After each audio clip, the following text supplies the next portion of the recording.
할렐루야. 오늘도 주님을 찬양하며 주님을 예배하는 주님께 온전히 영광 올려드리는 하루 되기를 소망합니다. 함께 찬송가 342장 찬양하시면서 1월 23일 목요일 새벽 예배를 시작하도록 하겠습니다.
함께 기도하겠습니다.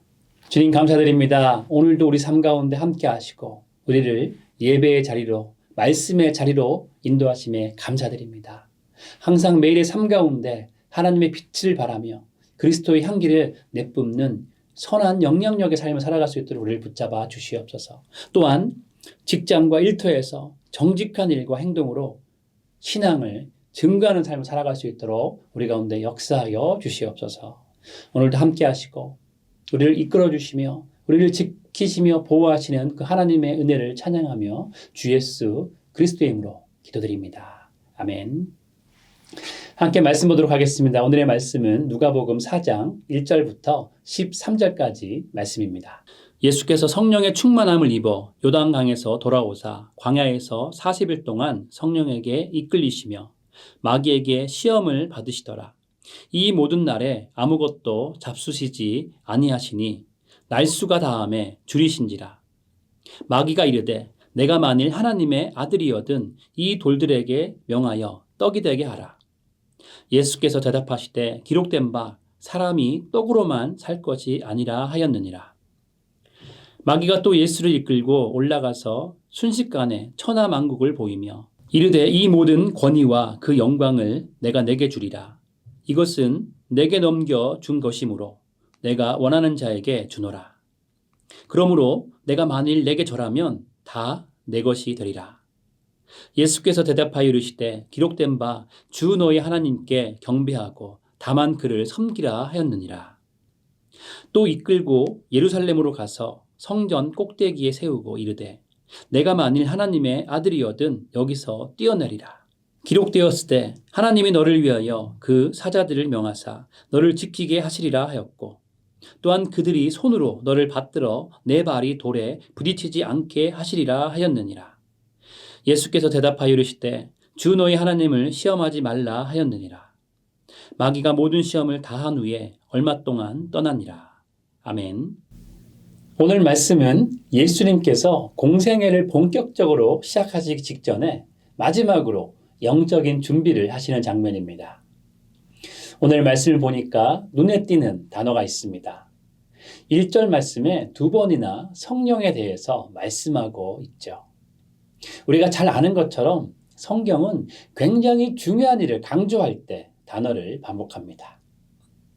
그래서 1절 말씀을 보면 예수님께서 요단강에서 세례를 받으시며 성령의 충만함을 입으셨고 또 성령에 이끌려서 광야로 나아가 마귀의 시험을 받았다는 것을 알 수 있습니다. 그리고 내일 본문이지만 14절 말씀을 보니까 마귀의 시험을 마치신 후에는 또다시 성령의 능력을 힘입고 갈릴리로 돌아오시게 되었다고 말씀합니다.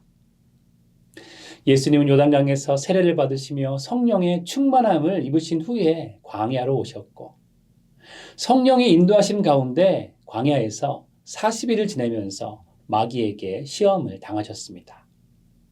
그리고 또 성령의 능력을 힘입고 갈릴리로 돌아오시며 사역을 시작하시게 된 것이죠. 이것은 너무나 중요한 내용인데 성령께서 친히 예수님의 시험을 주도하셨다는 것입니다. 다르게 말하면 예수님이 어떤 유혹에 빠지신 것이 아닙니다. 믿음이 부족해서 시험을 받으신 것이 아니죠. 성령으로 충만하셔서 공생의 시작 전에 마지막 관문으로 가장 중요한 영적인 훈련을 하시면서 시험을 받으셨다는 것을 의미하는 것입니다. 또 다른 관점에서 보면 예수님이 성령 충만하여서 하나님 나라를 위한 복음 사역을 이제 막 시작하려는 그때에 마귀가 필사적으로 공격하여 넘어뜨리려 하는 것이 이 본문인 것이죠. 가장 중요한 마지막 영적인 훈련에 마귀가 예수님을 가만히 두지 않고 예수님을 넘어뜨리기 위해서 시험한 것입니다. 그럼에도 이 시험이 중요한 것은 영적인 훈련에 꼭 필요한 요소 중에 하나이기 때문에 성령께서 친히 이 시험을 인도하셨다는 것이죠. 오늘 말씀은 예수님을 시험한 존재를 마귀라고 부릅니다. 원어로 보게 되면 디아블로스라고 불리는데 이것은 사탄의 다른 이름입니다. 복음서에서 마귀는 믿음과 구원을 방해하면서 사람들을 억압하는 존재로 등장하는 것을 보게 되는데 성도의 삶에도 이와 같은 때가 있다는 것이죠. 신앙생활에 은혜가 넘치고 성령 충만하여서 기쁨으로 사명을 감당하려고 하는데 바로 그때에 마귀의 시험 또한 자리하고 있는 것입니다. 성도들의 삶과 신앙생활에 모든 것이 은혜롭고 순조로울 때, 모든 것이 잘 풀리고 잘 되고 있을 그때에 지금은 너무나 은혜가 넘쳐서 전혀 마귀가 틈타지 못할 것이라고 방심할 그때에 그리고 성령으로 충만할 때 마귀는 우리의 믿음을 흔드는 일을 꾸미는 것이죠. 그래서 지혜 있는 성도는 성령 충만할 때라도 모든 것이 평안한 때라도 마귀의 시험이 찾아올 수 있음을 각오하고 시험에 미리 대비하는 성도가 지혜 있는 성도인 것입니다. 그런데 오늘 말씀에 예수님께서 당하신 시험의 내용이 너무나 중요한 것은 영적으로 보면 이 마귀의 시험 내용은 지금 우리들에게도 동일하게 적용되기 때문이죠. 그래서 오늘은 예수님께서 받으신 시험의 내용들을 보면서 우리 앞에 어떤 시험이 놓여 있는지 함께 생각해 보고자 합니다. 첫 번째 시험은 우리의 결핍된 부분이 시험이 된다는 것입니다.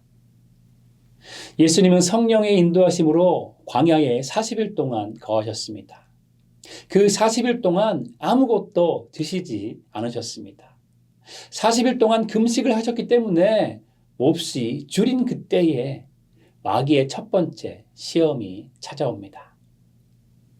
이 장면을 보면서 우리가 깨닫고 있어야 하는 것은 첫 번째 영적인 분별은 마귀는 예나 지금이나 우리의 가장 큰 결핍이 무엇인지 너무나 잘 알고 있다는 것이죠.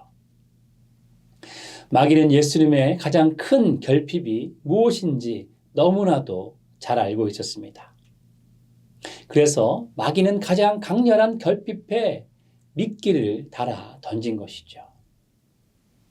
또 마귀가 참으로 뱀같이 지혜로운 것은 오늘 말씀에 마귀는 먼저 예수님의 신분을 인정해주는 말을 하고 있다는 것입니다.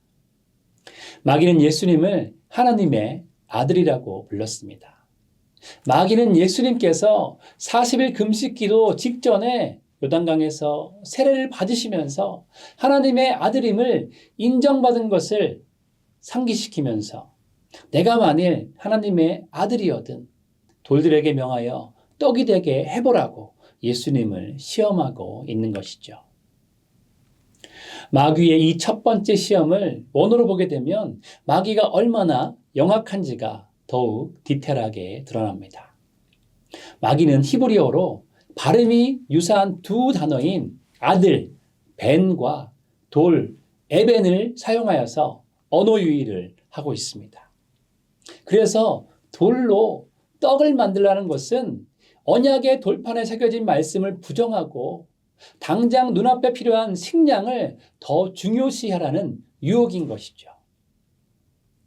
하나님의 아들이라면 마땅히 돌을 떡으로 만들 수 있다고 부추기면서 교묘하게도 하나님을 따르기보다 세상의 필요를 더 찾고 세상의 것들을 더 의지하도록 한 것입니다.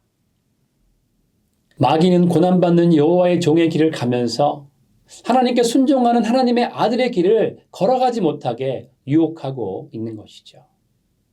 그러니까 진정한 메시아가 걸어가야 할 길이 아니라 돌판에 이미 새겨진 하나님의 말씀을 거부하고 당시 유대인들이 메시아에게 기대했던 것처럼 경제적인 문제를 해결하는 좀 더 쉬운 메시아의 길을 걸어가라고 유혹하는 것입니다.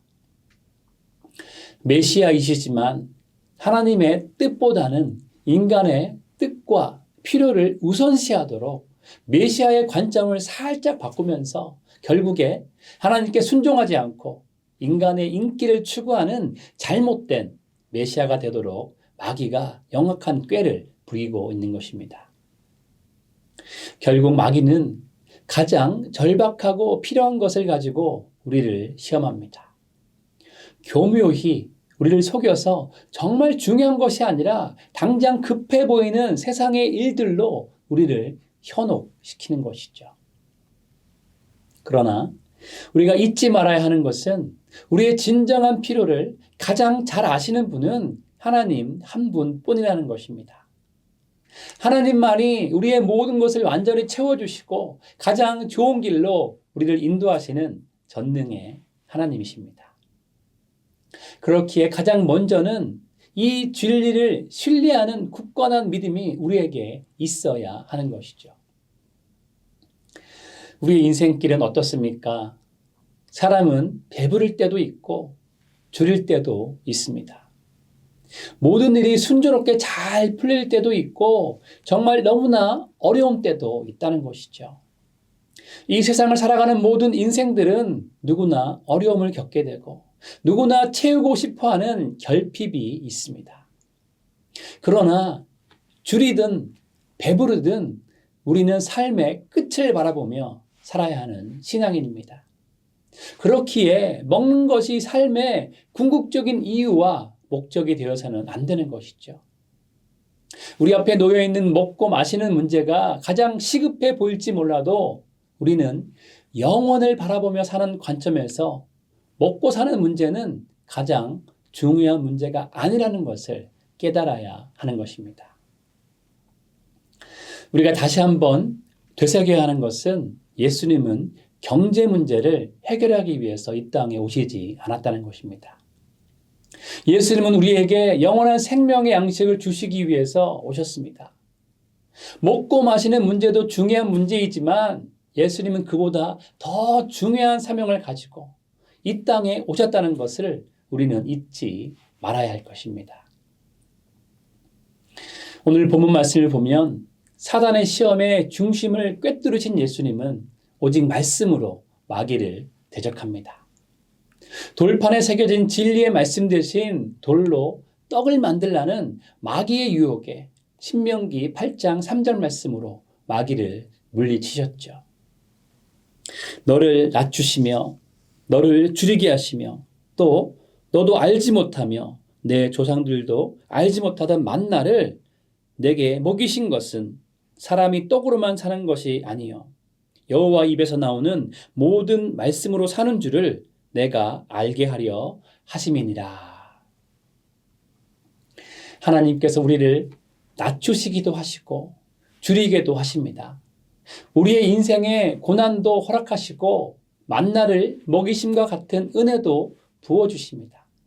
그런데 그 모든 것을 통해서 우리가 깨닫기를 원하는 것은 사람이 떡으로만 사는 것이 아니라 하나님의 말씀으로 사는 것임을 몸소 체험하도록 하신 것이죠. 예수님은 하나님의 뜻에 순종하기 위해서 어떤 고통도 기꺼이 감수할 준비가 되어 계셨습니다. 그렇기에 하나님이 주신 능력을 자신을 위해서 사용하지 않으셨습니다. 잠시 잠깐의 고통이 있을지라도 하나님이 주신 더 큰 사명이 있기 때문에 그 고통을 감내하시고 유혹을 지혜롭게 넘어가셨습니다. 우리도 마찬가지입니다. 우리도 육신의 생명보다 하나님의 말씀으로 유지되는 영적인 생명을 더 귀하게 여겨야 합니다. 성경의 진리와 세상이 배치될 때 우리는 눈앞의 이익을 위해서 세상의 법칙을 따라서는 안 됩니다. 나에게 잠깐의 손해가 있더라도 진리의 말씀에 순종해야 합니다. 결핍된 부분에 집중하는 것이 아니라 하나님의 뜻을 따라야 하는 것이죠. 사랑하는 여러분 모두는 우리의 모든 필요를 채우시는 하나님을 신뢰하시고 시급한 것이 아니라 가장 중요한 것을 바라보며 사시기 바랍니다. 그리고 나의 결핍만 바라보는 것이 아니라 하나님의 말씀과 하나님의 뜻을 먼저 구하시기 바랍니다.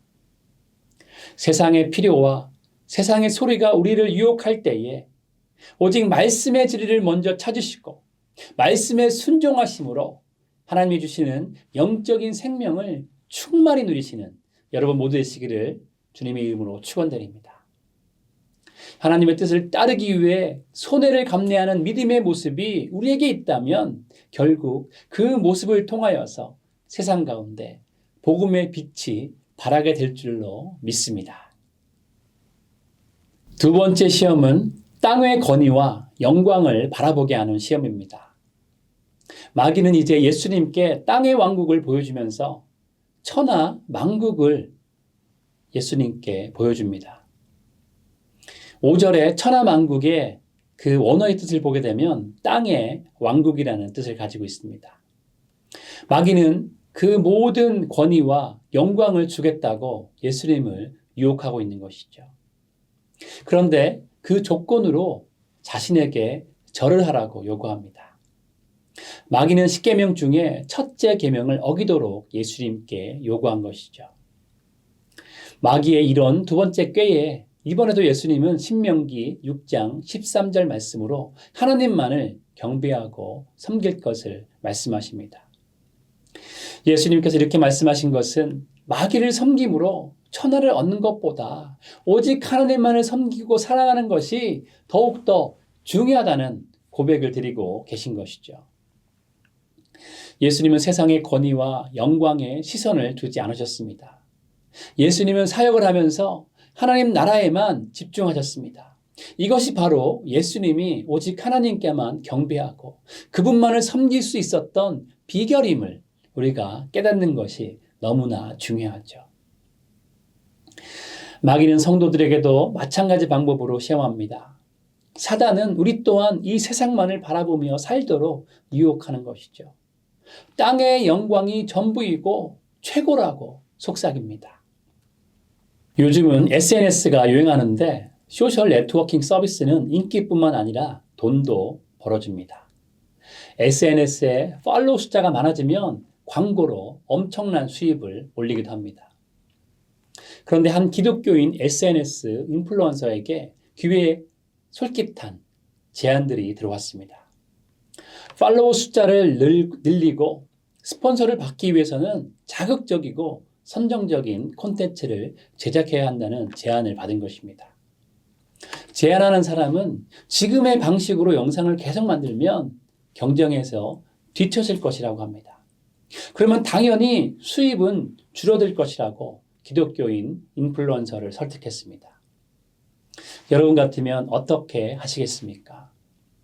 SNS를 통해서 경제적인 활동을 하고 SNS를 하는 것이 유일한 직업인데 세상의 인기를 얻기 위해 세상적인 방법으로 하지 않으면 앞으로 먹고 사는 문제까지 생기게 될 것입니다. 여러분의 가족의 생계가 달려있는 문제라면 여러분은 나의 라이벌과 어떻게 경쟁하시겠습니까? 이 기독교인 SNS 인플루언서는 달콤한 유혹에 흔들렸다고 합니다. 몇 날 며칠을 고민하고 또 고민했다고 합니다. 그러나 달콤한 유혹 앞에 말씀을 묵상하며 하나님의 뜻을 구하기를 결단했습니다. 말씀을 보고 기도하며 하나님의 뜻을 구하기 시작한 것이죠. 그리고는 이 기독교인 SNS 인플루언서는 이렇게 말했습니다. 나의 영향력은 사람들에게 선한 유익을 끼치고 하나님께 영광을 돌리는데 사용되어야 한다. 이렇게 결단하면서 자신에게 성공과 부를 제안하는 사람에게 말했습니다.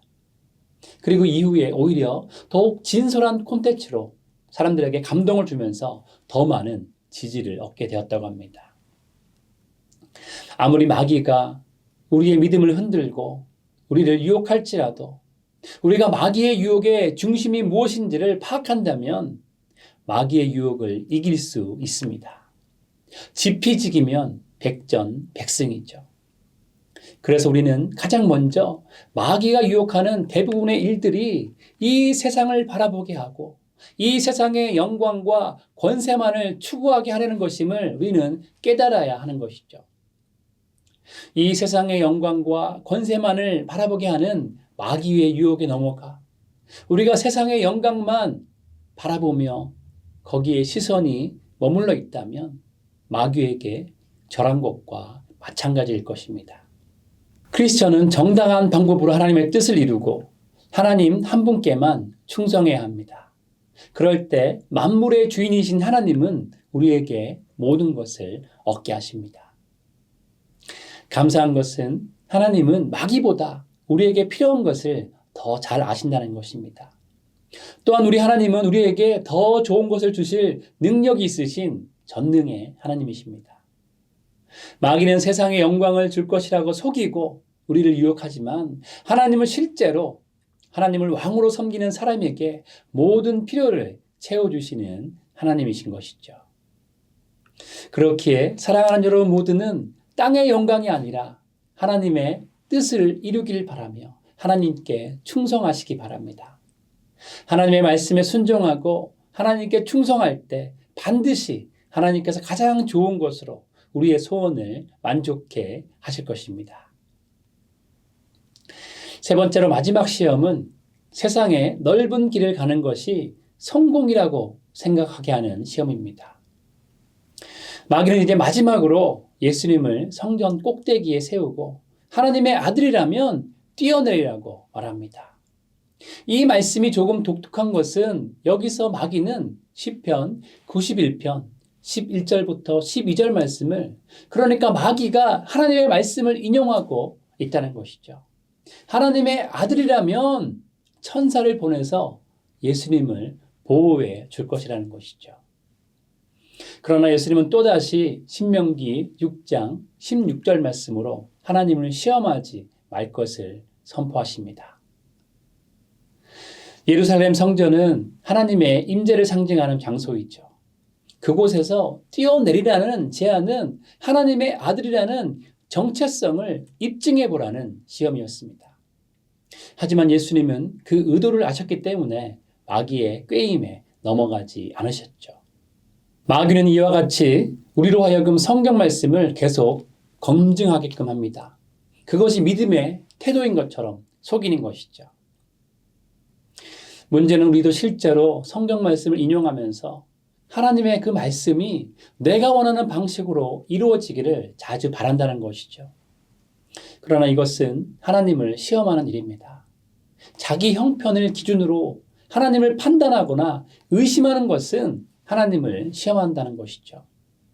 그리고 하나님의 응답을 지레짐작하고 기대하는 것도 온전한 믿음이 아닙니다. 말씀을 나의 상황에 맞추는 것이 아니라 내가 말씀에 순종하는 것이 믿음이죠. 그렇게 성도들은 말씀을 우리 좋은 대로 인용하지 않도록 항상 깨어 있어야 합니다. 이렇게 세 가지 시험을 예수님께서 받으신 것은 앞으로 예수님이 감당하실 사역의 성격을 잘 보여줍니다. 첫 번째로 예수님은 생명의 양식을 우리에게 주시는 분이라는 것이죠. 그리고 두 번째로 예수님은 세상의 나라가 아니라 하나님의 나라를 세우고 확장해 나가시는 분입니다. 그리고 마지막으로 세 번째는 또한 예수님은 자신의 영광이 아니라 하나님의 영광을 위해서 예언되어진 말씀으로 사명을 감당하신 분이신 것이죠. 그런데 중요한 것은 예수님의 이 사명은 우리에게도 마찬가지로 주어진다는 것입니다. 우리가 하나님을 이용해서 세상의 성공의 길, 편한 길만 걸으려고 하고 나의 만족과 필요를 채우려고만 한다면 그것은 하나님을 이방신처럼 생각하고 섬기는 행동인 것이죠. 이방신을 섬기는 사람처럼 행동한다면 그 모습은 우상에게 절하는 것과 별반 차이가 없는 일인 것입니다. 오늘 말씀이 우리에게 주는 영적인 교훈은 무엇입니까? 성령 충만한 그때에 더욱더 정말 하나님의 뜻인지 분별을 잘 하라는 것입니다.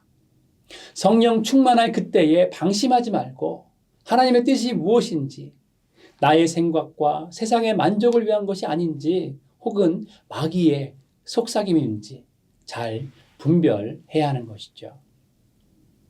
존 메가더 목사님은 성령 충만한 삶을 이렇게 정의했습니다. 성령 충만한 삶은 매 순간을 마치 예수 그리스도의 임재 안에 있는 것처럼 사는 것입니다. 우리는 우리의 매일의 삶이 예수 그리스도와 함께 동행하며 살고 있는지, 예수님의 마음을 우리 마음 가운데 품고 있는지, 예수님의 임재 가운데 살고 있는지 나 자신을 잘 살펴봐야 합니다. 그리고 정말 성령 충만한지 그 척도를 갈라디아서 5장 말씀에서 찾을 수 있습니다. 우리 가운데 사랑과 희락과 화평과 오래 참음과 자비와 양선, 충성과 온유와 절제가 있는지를 보면 되는 것이죠. 왜냐하면 성령의 열매는 하나의 원천에서 나오기 때문인데 성령의 열매는 모든 영양분의 근원이신 주님과 인격적으로 연결이 되어 있을 때 열매를 맺어가게 되기 때문입니다. 그렇게 주님과의 관계가 끊어지면 성령의 열매를 맺을 수가 없습니다. 주님과 온전한 관계를 유지하면서 성령의 열매를 많이 맺으시면 바로 그때 주님께서 내 아버지께서 영광을 받으실 것이요 너희는 내 제자가 되리라 라고 말씀하신 것이죠. 그렇게 성령의 열매가 우리의 매일의 삶 가운데서 분명하게 보이는 열매들이 되면 사단의 시험을 능히 이길 수 있습니다. 마지막으로 성령 받은 교회와 성령 충만한 사람의 특징을 말씀드리고 말씀을 정리하려고 합니다. 성령 받은 교회와 성령 충만한 사람의 특징을 통해서 우리는 내가 성령 안에 있는지 하나님의 뜻 가운데 있는지 알 수 있습니다. 성령 받은 교회와 성령 충만한 사람의 특징은 첫째로 찬양이 충만하다는 것입니다. 두 번째는 복음 전하기를 기뻐한다는 것이죠. 세 번째는 말씀 배우기를 힘씁니다. 그리고 네 번째는 성도끼리 교제하는 일에 힘씁니다.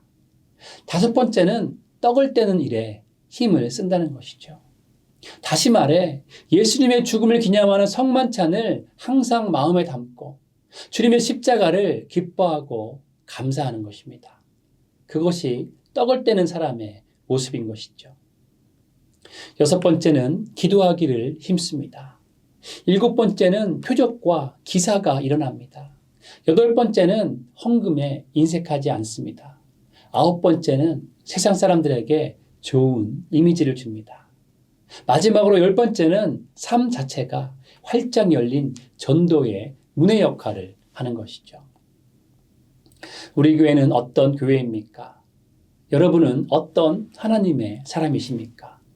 우리가 말씀 안에 좌로나 우로나 치우치지 않고 성령 충만한 가운데 살아가며 예수님과 동행하는 삶을 살아가고 있다면 하나님은 분명히 하나님의 뜻과 계획을 우리를 통해서 이루어 가실 것입니다.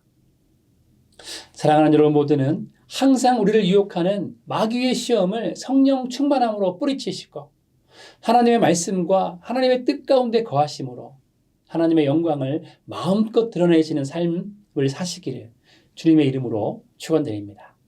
함께 기도하겠습니다. 주님 감사드립니다. 우리가 항상 주님 안에 있기를 소망합니다. 성령의 충만한 가운데 있기를 소망합니다. 또한 말씀 충만으로 살아가기를 소망합니다.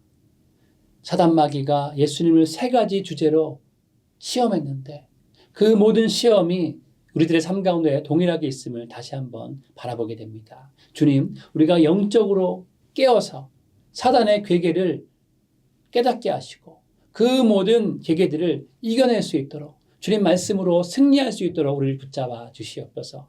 정말로 진실로 우리가 성령으로 충만하기를 소망하오니 매일매일 주님과 동행하며 주님만을 의지하는 삶을 살아갈 수 있도록 우리를 붙잡아 주시옵소서. 그렇게 함께 하시고 말씀으로 성령으로 살게 하실 주님을 찬양하며 주 예수 그리스도의 이름으로 기도드립니다. 아멘. 함께 각자의 기도 제목으로 주님 앞에 나아가도록 하시겠습니다.